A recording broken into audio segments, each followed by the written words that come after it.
Hello guys, welcome back with another video of the topic short run equilibrium output.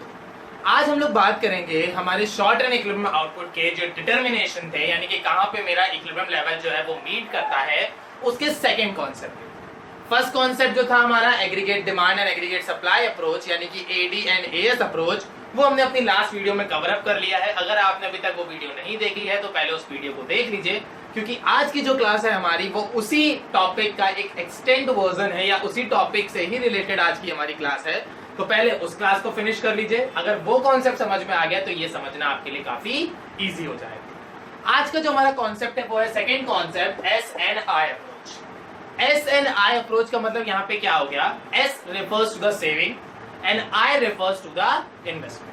यानी आज का जो concept है हमारा, वो कॉन्सेप्ट हमारा बेस करता है सेविंग एंड इन्वेस्टमेंट के ऊपर। ये सेविंग एंड इन्वेस्टमेंट अप्रोच मेरा एक ऑल्टरनेटिव अप्रोच है हमारे इक्विलिब्रियम आउटपुट को मेंटेन करने। मतलब एक हमारा अप्रोच कौन सा है, AD equal to AS approach, और दूसरा मेरा अप्रोच है उसका ऑल्टरनेटिव अप्रोच है जो कि है मेरा एस एंड आई अप्रोच।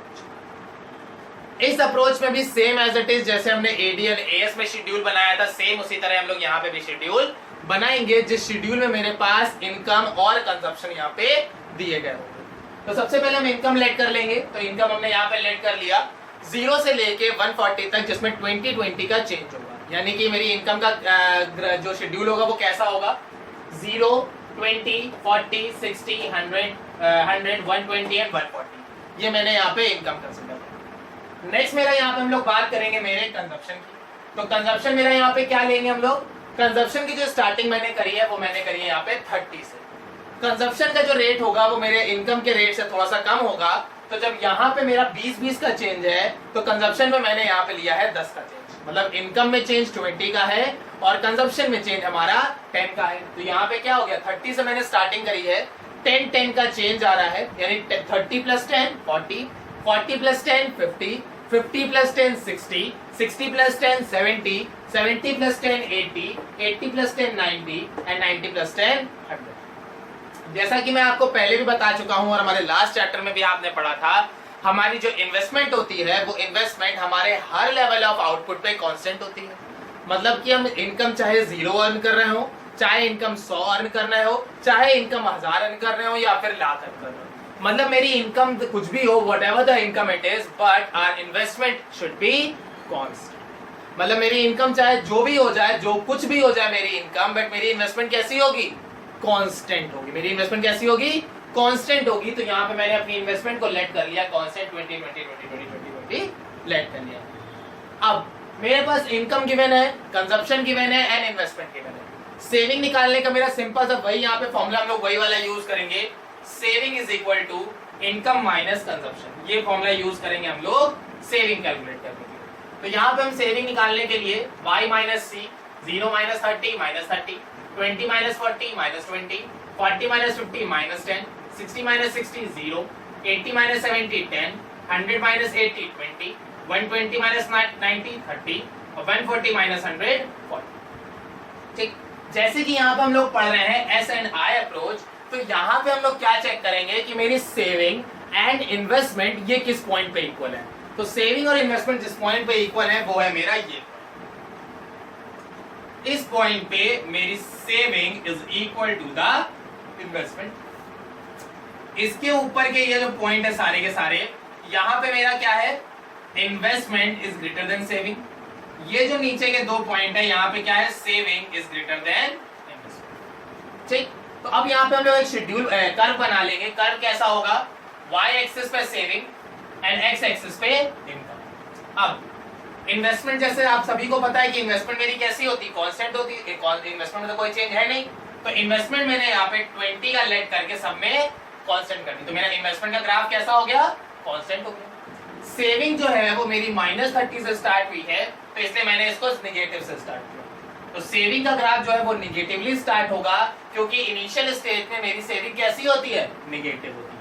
तो यहाँ पे मैंने सेविंग को नेगेटिवली स्टार्ट किया और ये मेरा कट करते हुए निकलेगा पहले मेरे उसको, मेरे एक्स एक्सिस को, जब मेरी सेविंग यहाँ पे 0 हो जाएगी। यानी जब मेरी सेविंग 0 हो जाएगी तो मेरा क्या होगा, वो यहाँ पे कट करेगा एक्स एक्सिस को। उसके बाद जब मेरी सेविंग और इन्वेस्टमेंट इक्वल हो जाएगी तो ये मेरा एक पॉइंट है ई, यहाँ पे मैच कर जाएगा। और ये जो पॉइंट है, इस पॉइंट को हम लोग बोलेंगे saving is equal to investment और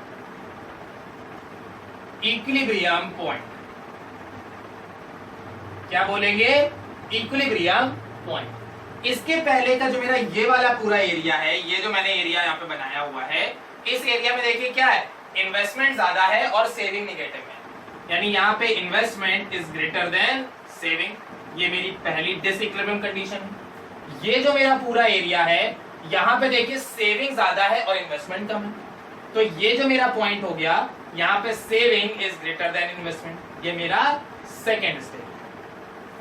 ठीक, तो अब क्वेश्चन आता है कि सर ये जो मेरा सेविंग और इन्वेस्टमेंट है, मेरा इक्विलिब्रियम लेवल जो है वो यहीं पे क्यों मैच कर रहा है? मतलब saving is equal to investment है, तभी क्यों इक्विलिब्रियम हो रहा है, बाकी जगह क्यों नहीं हो रहा है? तो इक्विलिब्रियम का मतलब होता है बैलेंसिंग, जो मैं आपको कई बार बता चुका हूं, पहले की भी वीडियो में और आज की भी वीडियो में आपको समझाता हूं। इक्विलिब्रियम का मतलब होता है बैलेंस मेंटेन करना, यानी कि बैलेंस रखना चीजों के बीच में। तो जहां पे भी मेरी दो कोई भी कॉन्सेप्ट मेरे बैलेंस हो जाएंगे, इक्वल हो जाएंगे, वो बैलेंसिंग सिचुएशन या वो पॉइंट मेरा कहलाएगा पॉइंट ऑफ इक्विलिब्रियम। अब जैसे कि मेरा इकोनॉमिक्स है, यहाँ पे जरूरी नहीं है कि हर समय मेरे पॉइंट ऑफ इक्विलिब्रियम मैच करें, तो पॉइंट ऑफ इक्विलिब्रियम मैच करने से पहले और मैच करने के बाद की भी कंडीशंस हम लोग पढ़ लेते हैं कि अगर पॉइंट ऑफ इक्विलिब्रियम नहीं मिल रहा है तो उसके पहले क्या था, और अगर मिल गया है तो इसके बाद आगे क्या होगा। तो इसके लिए मेरी दो कंडीशंस आती हैं, जिसको हम लोग डिसइक्विलिब्रियम कंडीशंस भी कहते हैं। कौन कौन सी कंडीशंस है? मेरी दो कंडीशंस आती हैं जिनको हम लोग डिसइक्विलिब्रियम कंडीशन कहते हैं। पहली है I is greater then S, यानी investment is greater then saving, और दूसरा है saving is greater then investment. कौन कौन से हैं? पहला है investment is greater then saving और दूसरा saving is greater then investment. बात समझ में आ गई? जैसे पहला यहाँ पे इन्वेस्टमेंट जो है वो सेविंग से ज्यादा है, या अब इन्वेस्टमेंट कौन करता है? याद है कुछ? इन्वेस्टमेंट कौन करता है? हाँ, प्रोड्यूसर करता है। कौन करता है? प्रोड्यूसर करता है। तो जो मेरा इन्वेस्टमेंट है वो कौन करता है? प्रोड्यूसर करता है। और जो सेविंग है वो कौन करता है? हाउस होल्ड वाला कर रहा है। यानी कि यहाँ पे क्या हो रहा है, जो मेरा पहला वाला केस है, उस केस में मेरा जो इन्वेस्टर है, यानी कि जो प्रोड्यूसर है, वो इन्वेस्टमेंट ज्यादा कर रहा है। इन्वेस्टमेंट ज्यादा करने का मतलब पैसा ज्यादा नहीं लगाना, यहाँ पे इन्वेस्टमेंट का मतलब आपके प्रोडक्शन से है, यानी कि जो मेरा प्रोड्यूसर है वो प्रोडक्शन ज्यादा कर रहा है। जब वो प्रोडक्शन ज्यादा कर रहा है तो क्या होगा? मोर प्रोडक्शन मोर इनकम, क्योंकि भाई जितने ज्यादा गुड्स होंगे उतना ही ज्यादा पैसा तो आएगा। मोर गुड्स मोर इनकम, और जितनी ज्यादा इनकम होगी सेविंग भी उतनी ज्यादा हो जाएगी। जब यहाँ पे भी देखिए, जब आप 40 रुपए कमा रहे थे तो सेविंग -10 थी, जब आप 80 रुपए कमा रहे थे तो सेविंग 10 थी। मतलब जब 80 रुपए कमा रहे हो तो सेविंग कितनी है? 10 की। और वहीं जब 140 रुपए कमा रहे हो तो सेविंग 40 की हो गई। तो क्या हुआ? जब मेरी इनकम बढ़ी तो मेरी सेविंग भी तो बढ़ गई ना। तो यहाँ पे क्या होगा, मेरा जो ये पहले वाली कंडीशन है, यहाँ पे मोर प्रोडक्शन होगा, क्योंकि जब इन्वेस्टमेंट ज्यादा है तो इन्वेस्टमेंट ज्यादा होने से क्या होगा? प्रोडक्शन ज्यादा हो जाएगा। प्रोडक्शन ज्यादा होगा तो मोर प्रोडक्शन होगा, तो इनकम भी ज्यादा होगी, मोर इनकम। जब इनकम ज्यादा होगी तो जाहिर सी बात है मेरी सेविंग ज्यादा हो जाएगी, मोर सेविंग। और जैसे ही मेरी सेविंग ज्यादा होना शुरू होगी वो मेरे इन्वेस्टमेंट को मैच कर जाएगी। ठीक, तो क्या होगा यहाँ पे? जैसे जैसे मेरी सेविंग बढ़ती जाएगी, यहाँ पे देखिए, जैसे पहले मेरी सेविंग कितनी थी? 0, तब मैच नहीं कर रही थी। फिर सेविंग हो गई 10, अभी भी मैच नहीं कर रही। फिर सेविंग हो गई 20, मैच कर गई ना। तो क्या होगा, जब आपकी इन्वेस्टमेंट सेविंग से ज्यादा होगी, उस केस में प्रोड्यूसर जो है वो आउटपुट ज्यादा प्लान कर रहा है, वो ज्यादा आउटपुट प्रोड्यूस कर रहा है। और अगर मेरा प्रोड्यूसर प्रोडक्शन ज्यादा करेगा तो क्या होगा? उसको इनकम भी ज्यादा मिलेगी, और जब उसको इनकम ज्यादा मिलेगी तो वो सेविंग भी ज्यादा करेगा। और जैसे ही उसने सेविंग बढ़ाना शुरू किया तो क्या होगा? मेरे सेविंग और इन्वेस्टमेंट दोनों इक्वल हो जाएंगे। बात समझ में आ गई? अब सेकेंड कंडीशन मेरी कौन सी है? Saving is greater then investment. यहाँ पे क्या हो रहा है कि जो मेरा हाउस होल्ड सेक्टर है वो पैसा बचा के रख ले रहा है, वो पैसा छपा के अपनी जेब में रखा हुआ, ये लो छुपा लिया मैंने पैसा, मैं दूंगा ही, ये मेरा पैसा, मैं नहीं दे रहा। तो जब आपका जो हाउस होल्ड सेक्टर है अगर वो सेविंग ज्यादा कर रहा होगा तो सेविंग का मतलब क्या हो गया? वो खर्चा ही नहीं कर रहा है। अगर आपके पास 100 रुपए है और आप पूरे 100 रुपए जेब में छुपा के रख लो, खर्चा कितना किया? 0।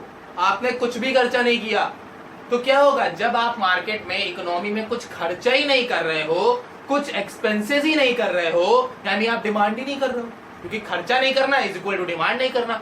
और अगर आप डिमांड नहीं कर रहे हो तो क्या प्रोड्यूसर बनाएगा?